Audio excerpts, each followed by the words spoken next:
Welcome to MB classes. Our today's topic is English.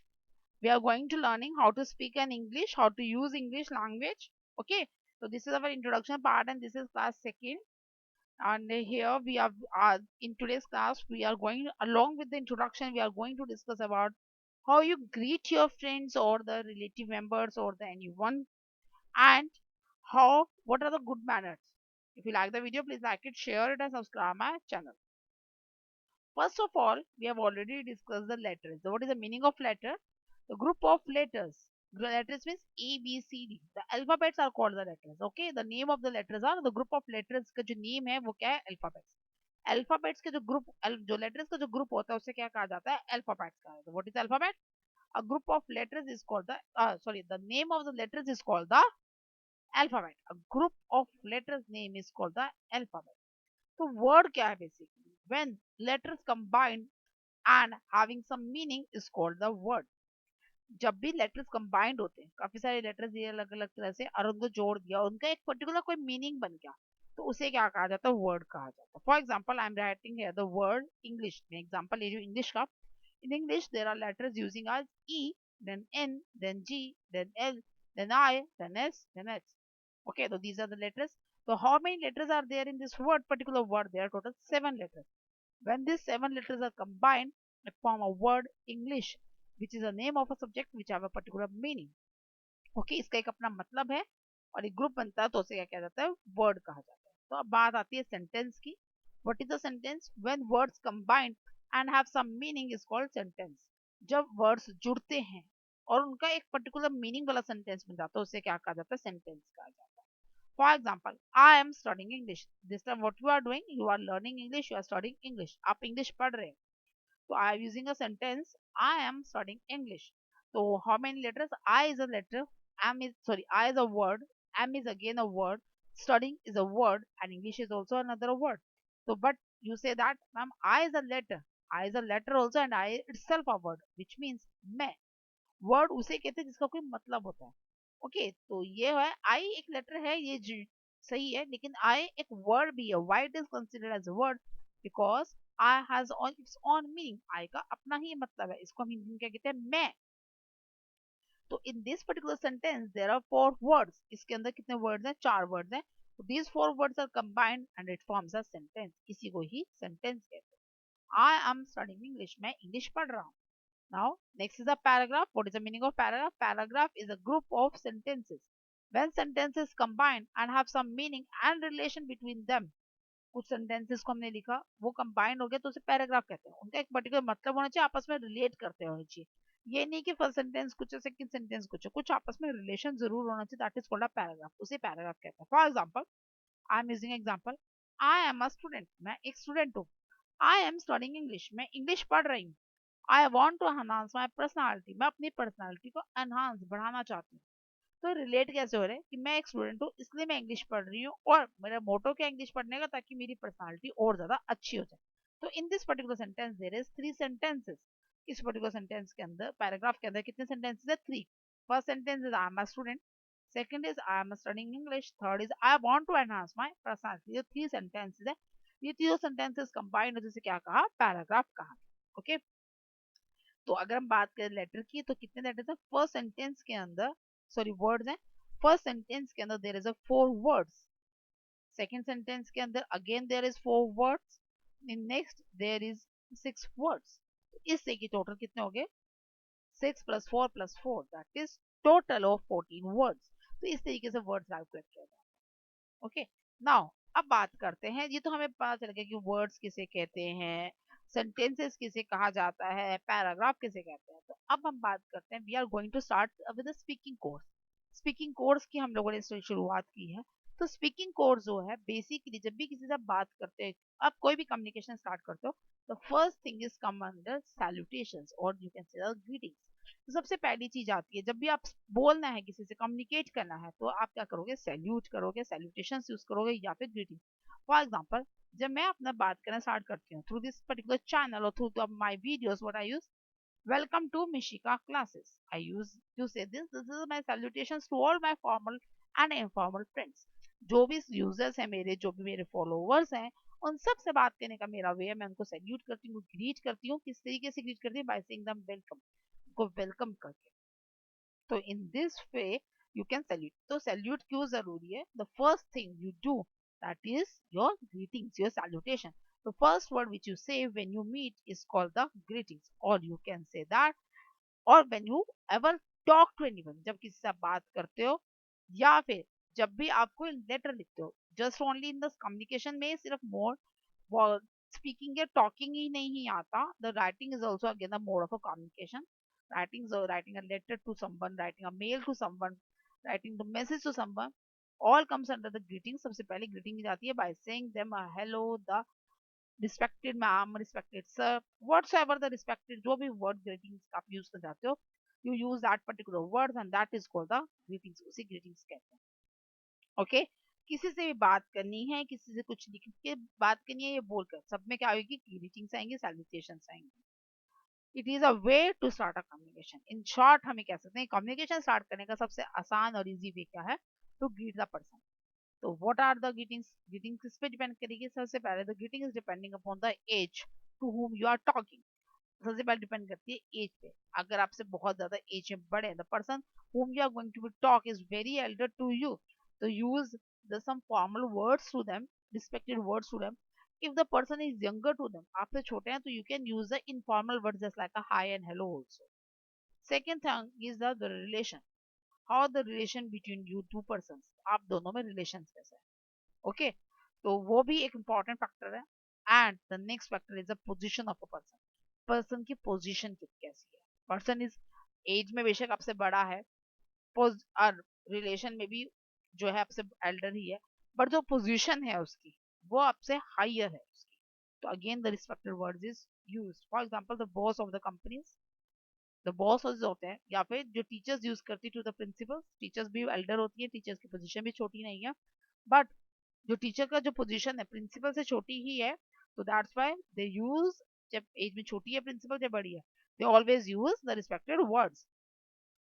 And but obviously the time of the day, किस time आप मिलने वाले हो, जिस पे तो बहुत ज्यादा ही डिपेंड करती है. फॉर एग्जाम्पल मॉर्निंग टू नून, जब सन ऊपर होता है, मतलब डे टाइमिंग है, मॉर्निंग है, तब ग्रीटिंग्स कैसे स्टार्ट होंगी? By saying the good morning. Good morning to all of you. Good morning to that particular person. And whenever you want to depart from that, आपने वहां से डिपार्ट करना है, आपने वहां से जाना है, that time you says bye, see you, take care and have a nice day.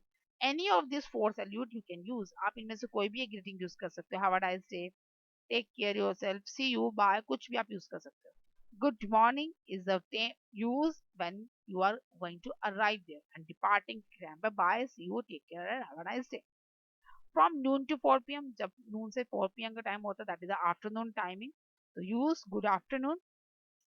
At the time of depart, you use bye, see you, take care, and have a nice day. The same, the salutation at the depart and the morning and the afternoon are the same, but the arrival time is different. Now at the night time, at the 4 p.m. to night, 4 p.m. से night के लिए, at the time of arrival you use good evening. चाहे आप रात को कितने भी बजे क्यों नहीं आ रहे हैं, कितने भी बजे क्यों नहीं मिल रहे हैं, use good evening. क्या यूज करोगे? good evening. At the time of depart के टाइम पे जब अपने वहां से जाना है, तो what you use? good night. The take care and the bye. Okay, have a nice day आप यूज नहीं करो. good night, take care and a bye. Okay, these are the salute which you use the departing at the time of the night. Okay, and once more thing, good night is a depart greeting which you use to say when you are going to the bed. जब आप bed पे जा रहे होते हैं, अपने घर में किसी को गुड नाइट विश करना बिल्कुल तभी विश की जाती है when you are going to lay down on the bed. आप बेड पे सोने जा रहे हो तभी बिल्कुल just before that use the good night greeting. Now in casual meetings or in the informal meetings say use hi and hello as a more than enough. Hi and hello is the जो है आप use कर सकते हैं जब भी आप informal meeting है आपके. Okay, now next thing is manners. Greetings हमने सीखी थी, बट उससे भी ज्यादा इंपॉर्टेंट चीज क्या होती है? मैनर्स. तो what is the manner? What is the meaning of manner? Manners makes you a civilised and the cultured person. Civilised और कल्चर्ड पर्सन बनने में आपकी मैनर्स हेल्प करते हैं. What you need to be, कैसे यूज करना पड़ता है? You use the polite words and the humble words. आपको पोलाइट और हम्बल रहना चाहिए, मैं बहुत काम रह के बात करनी चाहिए. Don't shout while speaking with others. दूसरों से बात करते हुए चिल्लाओ मत. ऐसे पोलाइटली बोलो कि सामने वाले को समझ में आए. हम्बल रह के बात करनी चाहिए. It make you more respectable person in the society. Manners जितने अच्छे होंगे उतनी ही ज्यादा रिस्पेक्ट आपको सोसाइटी में मिलेगी। तो manners make you more respectable person in the society. For example these are the two friends and there is an apple. Apple रखा हुआ है, तो one friend wants a apple. Can I take this apple please? Can I, आप अब यहाँ पर सब word use कर, can I take this apple, this is a very, लगता है इल मैनर पर्सन। उसने एक वर्ड क्या बोला, can I take this apple please, क्या मैं प्लीज ये एप्पल ले सकती हूँ? तो friend reply, yes you can take it, तुम ले सकती हो। तो कम्युनिकेशन में कितना अच्छा लगा ना, yes you can take it. वो आके उठा लेती तो कितना गंदा लगता। This is make you more respectable. जब उसने एप्पल लिया, she says thank you so much. उसने वर्ड यूज किया, तो उसने भी आगे से रिप्लाई किया थैंक यू लेके। हाँ, उसने भी इसको ऐसे टेकन फॉर ग्रांटेड नहीं लिखा, तो उसको भी उसने रिप्लाई दिया you are welcome. So this shows that these two girls are highly cultured person, highly civilized person, and if the person shows this type of manners in the conversation, in the communications, they make me more respectable. Now अब बात आती है, तो पता चल गया तो एक कन्वर्सेशन थी, तो किस तरीके से हमें कब क्या यूज करना चाहिए। Now we are going to learn that which type of manners and which type of polite words which we have to use at that time. First of all, asking someone for something, किसी से कुछ चीज मांगनी है, whenever you want to take someone something from any someone persons, you use the kindly word, the please word. Kindly or please use करते, please is generally using at the end of the sentence and kindly is generally used at the starting of the sentences. Okay. Now, when you get something or some importance from the someone, use thank you on the thanks. Thanks is an informal word and thank you is a formal word. Thank you formal word है, thanks informal word है। जब भी आपको वो चीज मिल जाए, जैसे उस लड़की को एप्पल मिल गया, the girl get the apple, तो उसके बाद उसने थैंक यू बोला। इन this way, whenever you get the thing which you want or you get some respect from or importance from anyone, always reply thank you so much that grant me the such respect or the such thing। If someone thanks you, use welcome or it's my pleasure in reply। जब भी आपको कोई thanks word बोले, thank you word बोले, तो आपको reply में you welcome, okay, या इट्स माय प्लेजर, आपको हमेशा जो रिप्लाई में देना ही चाहिए। और it's okay, it's all right, mention not, such type of polite words you can use while giving the respect to that particular person। If you could not hear properly, अगर आपको कोई बात बोल रही हो और आपको नहीं समझ में आ रही, तो whatever you use I am sorry I didn't get it. आपने जो बोला मुझे समझ नहीं आया, please I am sorry for that.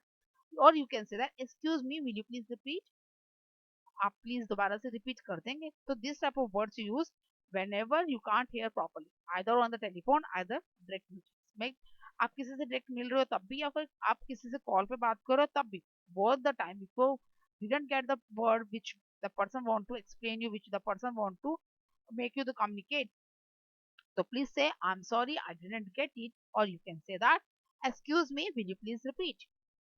This is the one thing। The second thing, while giving a way to the someone, अब जब किसी को आपने रास्ता देना है, जा रहा है कोई पर्सन, आपने उसको वे देना है, उसको रास्ता देना है, what ever use after you, आपके बाद, आफ्टर यू मीन्स आपके बाद, what this person shows, this person shows that you are giving the importance to that person, especially in the case of the ladies or the elderly people।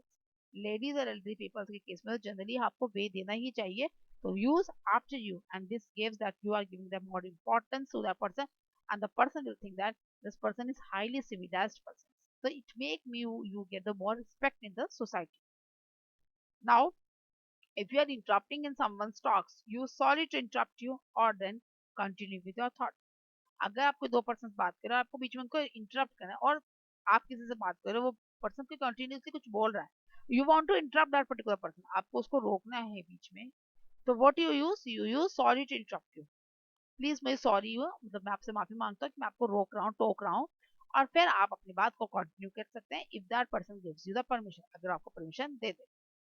If someone ask you how are you, अगर कोई आपका हालचाल पूछता है आपसे how are you, तो what you reply, I am fine and what about you.